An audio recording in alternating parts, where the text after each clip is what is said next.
Dans le cadre de la vulgarisation du projet de la nouvelle constitution, les autorités communales de Matoto, notamment le vice-président de la délégation spéciale, le secrétaire général de la commune, les conseillers et plusieurs cadres de l'administration locale se sont retrouvés ce jeudi 21 août à la cantine de Sebeka. En français et en langue locale, ils ont expliqué le contenu de cette loi fondamentale en insistant particulièrement sur les innovations qu'elle introduit. Pour Mamadi Nabé, secrétaire général de la commune de Matoto, cette démarche vise à rapprocher le texte des citoyens afin de favoriser sa compréhension et son appropriation. Nous avons mis l'occasion à profit pour expliquer de fond en comble à notre communauté, à la population, sur la compréhension, sur la nécessité de voter ce projet de la nouvelle constitution. Une constitution non seulement qui nous ressemble, mais aussi une constitution qui nous rassemble. Car c'est une constitution qui, pour la première fois dans l'histoire de notre pays, a été taillée à l'image du peuple guinéen. Les régimes qui se sont succédés avec les républiques, c'était des constitutionnalistes qui se réunissaient, qui recevaient des orientations du pouvoir politique de ce qu'ils voudraient que notre constitution soit et quelle va être la suprématie du pouvoir exécutif sur les autres pouvoirs. Mais cette constitution, elle nous ressemble et elle nous rassemble. Et le facteur innovant dans cette constitution, c'est l'instauration de la candidature indépendante.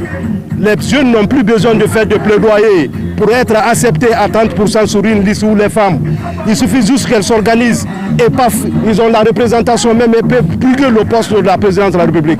L'un des facteurs innovants de cette constitution aussi, c'est la création de la Cour spéciale de justice qui aura l'obligation maintenant, de par la loi, de juger tout chef d'État qui travaille en défaveur ou au détriment des principes cardinaux qui incarnent la gouvernance de notre nation, les premiers chefs du gouvernement.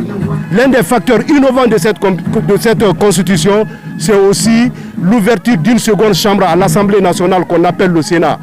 La particularité de ce Sénat, c'est que les sénateurs sont issus de collectivités décentralisées. C'est le facteur le plus innovant.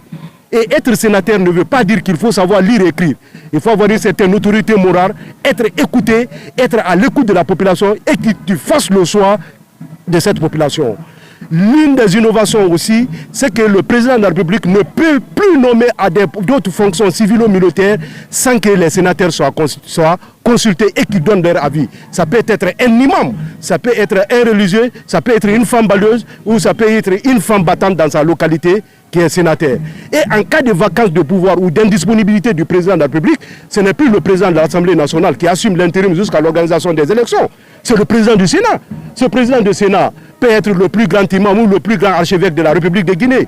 Donc voilà des aspects qu'il faut afin que les gens soient édifiés, qu'ils comprennent la nécessité de voter ce référendum dans l'intérêt exclusif du peuple de Guinée. Le vice-président de la délégation spéciale a pour sa part souligné l'importance de cette sensibilisation, estimant qu'elle constitue un levier essentiel pour une adhésion massive autour du projet. Nous sommes ici à Simbaya pour la clôture de la campagne communale de vulgarisation du contenu de la nouvelle constitution qui a démarré il y a un certain moment après le lancement officiel de la campagne au niveau national. C'est un acte républicain, c'est un acte révolutionnaire. Vous savez, l'histoire de la Guinée est écrite par le référendum.